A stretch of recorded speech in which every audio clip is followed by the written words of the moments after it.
Hello, my name is Christina Stone Kaiser. I am working today from the Whole Bowls Cookbook. I'm very excited. We are making something called Miso in a bowl. And here is this beautiful picture of what this looks like. And you can kind of get a sense of it. So the Whole Bowls book is all about different segments. So we have some roasted sweet potato, roasted broccoli, some rice noodle, some mushroom broth, so there's broth underneath all of this, and then some tofu sprinkled with sesame seeds all over and chili flakes all over. So those are the various components. And because it's a very component-based meal, it's also like a little bit of this, a little bit of that. You can kind of cook ahead.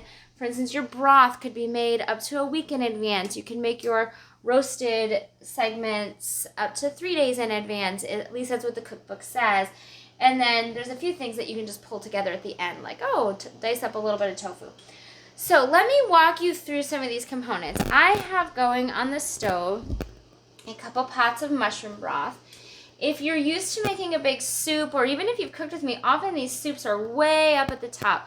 But this is not quite so much in a bowl, the broth part. So it's 4 cups of broth to a 1/4 cup of miso paste, to a tablespoon of ginger, this kind of pureed ginger, and 2 tablespoons of tamari or soy sauce or whatever you need to use. And that makes up your broth.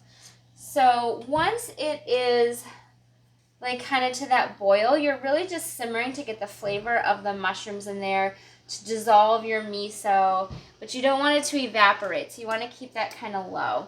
I also have going in the back a pot of hot water, which is going to eventually become the water for my noodles.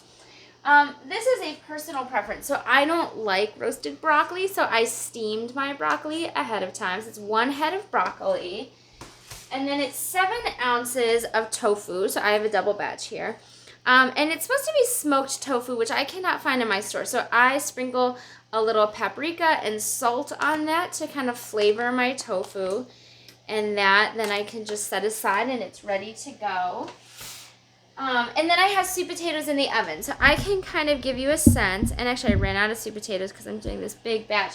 So I have white potatoes on the bottom and sweet potatoes. So those potatoes are cut into 1/2-inch rounds. And then I was out of like olive oil or whatever. So I used sesame oil. Just drizzled over, sprinkled some salt, and then kind of made sure that that was evenly displaced, roasting at 420 minutes per side.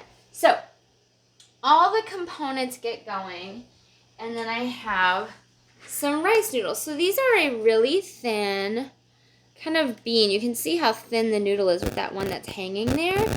So once this water is boiling, this is going to soak for 3 to 5 minutes. It's like, they call it a glass noodle too, like a bean vermicelli. And once you put it in a broth, it's gonna further get soft, so you don't wanna overcook them. So you don't do like you do with kind of like American meals where you immerse all of this in a pot of boiling water. You could, I guess, but you really wanna watch it and get it out of that hot water at that 3 to 5 minute mark. You really wanna make sure that you're keeping track. Also, I've got 1.5 minutes left on my roasting potatoes. So how I'm going to know that my roasting potatoes are done, they're going to be fork tender. I can pierce them with a fork, and they'll have a nice brown on them. But fork tender, if you can pierce it with a fork and you don't have the brown, you don't want it to go all the way to mush. So then you would just move on if they weren't browned, because it kind of depends on your pan. So let me kind of just get in here, because I do assume that mine is going to be ready to go. And actually, I also assume I'm going to need a place to put this hot pan. So because I'm working all at once. And again, the great thing about this is, once you have these components, you can just heat them up. It doesn't take much. So those are easily pierceable with a fork. These have the skins on. So I'm going to go ahead and pull this out. And then I'm going to check my one underneath. It's not ideal to have a pan going on the bottom. It would be better to take some time for each of those pans to have their own spot. But it's just faster for me to get it all done at once. But these are also fork tender. So I'm gonna go ahead and pull this one out as well. And I actually want to show you, I have down here a silicone, don't want to burn myself, baking mat. So it keeps me from having to use parchment paper, and it keeps the pan from getting too gross. But also, let me just take a moment to additionally show you how beautifully brown the tops of those sweet potatoes are. So those are kind of like a sweet potato coin. So gorgeous. And these are going to just go ahead and do a little cooling for me. My broth is doing just fine. I continue to turn it down. I think when I'm running the stove double burners, it gets like extra hot. So that is really all it takes to pull this meal together. It's these little segments.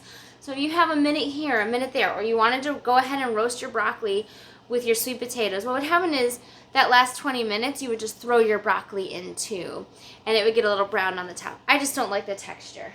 But all those little pieces pull together a meal that is really quite enjoyable and satisfying and filling. So just keep in mind with your noodles, boiling hot water, 3 to 5 minutes, dump the water.